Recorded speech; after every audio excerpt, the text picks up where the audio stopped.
आज दिनांक 31 दिसंबर की आपकी करंट अफेयर्स की जो डिक्टेशन है वो बोली जाएगी 100 शब्द प्रति मिनट की स्पीड से।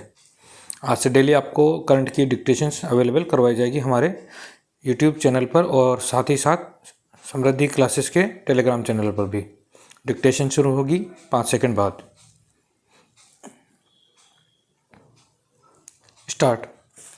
कानून की नज़र से देखें तो सड़क पर सबसे पहले चलने का अधिकार पैदल चलने वालों का होता है, जबकि शहरों में सड़कों पर वाहनों की रेलम-पेल और गायब होते फुटपाथों को देखकर तो कहीं लगता नहीं कि पैदल चलने के इस अधिकार की जरा सी भी रक्षा की जा रही है। अब शहरी नियोजन एवं विकास पर सुझाव देने के लिए बनी उच्च स्तरीय समिति ने शहरों की सड़क योजना में पैदल व साइकिल से चलने वालों का खास ध्यान रखने की बात कहते हुए इन्हें भी यातायात की परिभाषा में शामिल करने की सिफारिश की है। पैरा। केंद्र सरकार के वर्ष 2022 के बजट में की गई घोषणा के अनुरूप यह उच्च स्तरीय समिति बनाई गई थी। समिति की सिफारिश पर अमल करने की ज़्यादा इसलिए भी है क्योंकि सड़क हादसों में होने वाली मौतों में 20% पैदल चलने वाले होते हैं।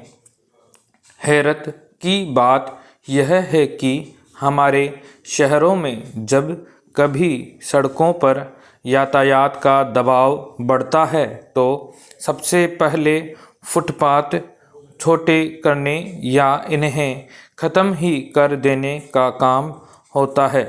सड़कों पर सुगम व सुरक्षित आवागमन की योजनाओं में पैदल चलने का अधिकार न जाने कहाँ गुम हो जाता है। पिछले साल ही केंद्र सरकार की ओर से यातायात परिवहन से जुड़ी एक रिपोर्ट में यह खुलासा किया गया था कि देश के शहरों में 74% से ज़्यादा सड़कें फुटपाथ रहित हैं।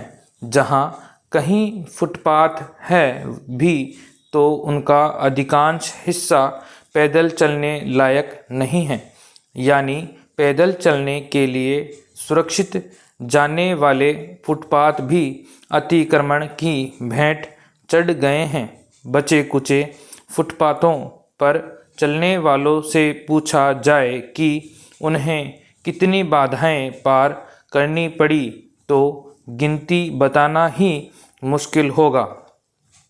एक तरफ शहरों में सार्वजनिक परिवहन के साधनों की कमी रहती है, वहीं दूसरी ओर पैदल या साइकिल का जाल जिस विस्तार से फैल रहा है उससे कहीं ज़्यादा रफ्तार से पैदल चलने वालों की हादसों में मौतों का आंकड़ा बढ़ रहा है।